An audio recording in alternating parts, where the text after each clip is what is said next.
Professor, não creio em dupla predestinação. Mas existe um texto que é intrigante. Lucas 10:13 diz que se em Tiro e Sidom tivessem realizado os mesmos milagres que foram feitos em Corazim e Betsaida, muitos em Tiro e Sidom teriam se arrependido.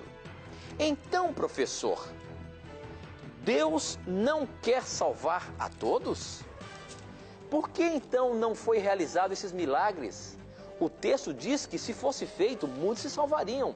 Ou Deus não queria salvá-los? E mais, então esses moradores de Tiro e Sidom não podem ser condenados, já que não tiveram todas as oportunidades, ou seja, esses milagres não foram realizados lá. Agora, aí ele diz o seguinte, mais uma, Tito, podemos usar Romanos 5,14 como mais uma prova de ressurreição? Ah, não, isso aqui já é uma outra pergunta. Então vamos ficar com a pergunta da dupla predestinação. Baseando-se nesse texto de Lucas 10:13, falando das 4 cidades, 2 foram abençoadas, porque tiveram milagres, e a outra parece que foi rejeitada por Deus. Será que aí, então, nesse texto a gente pode basear na dupla predestinação, professor?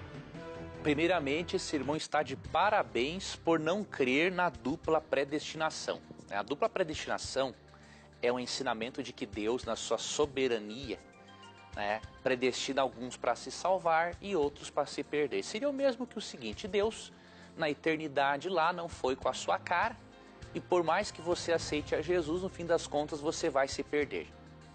E se Deus foi com a sua cara, por mais que você rejeite a Jesus, no fim dos tempos você vai acabar sendo salvo. Essa é uma teoria, obviamente, diabólica, não é?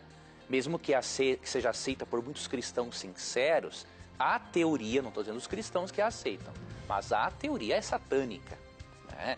Essa teoria consegue tornar Deus pior do que o próprio diabo, né? Porque se Deus predestina tudo, então isso significa que Deus predestinou até o próprio diabo para ser diabo. Deus predestinou que os pagãos sacrificassem os seus filhos às divindades pagãs. Ou seja, a dupla predestinação é tão satânica que cega muitas pessoas ao ponto de não perceberem o seguinte, que Deus estaria pela dupla predestinação predestinando pessoas para fazerem as coisas que Ele mais odeia que elas façam. Ou seja, o Deus da dupla predestinação é totalmente psicopata, né? Graças a Deus que este não é o Deus da Bíblia. Agora vamos para Lucas 10:13. Aqui Cristo não quis dizer que Deus predestinou uns para se arrependerem, outros não. Qual é o peso do argumento de Cristo? Olha aqui, Lucas 10:13. Ai de ti, Corazim, ai de ti, Betsaida. Porque se em Tiro e em Sidom se tivessem operado os milagres que em vós se fizeram, há muito que elas se teriam arrependido, assentadas em pano de saco e cinza. Que milagres são esses? E que não puderam ser realizados em Tiro e Sidom? Os milagres realizados por Jesus Cristo. Deus atuou no coração dessas cidades de outra maneira. Não se arrependeram. Agora o que Cristo quer dizer é o seguinte, se eles tivessem visto Cristo pessoalmente fazer os milagres que Cristo fazia, eles perfeitamente teriam se arrependido. Eles teriam tido mais recurso ainda do que já tiveram.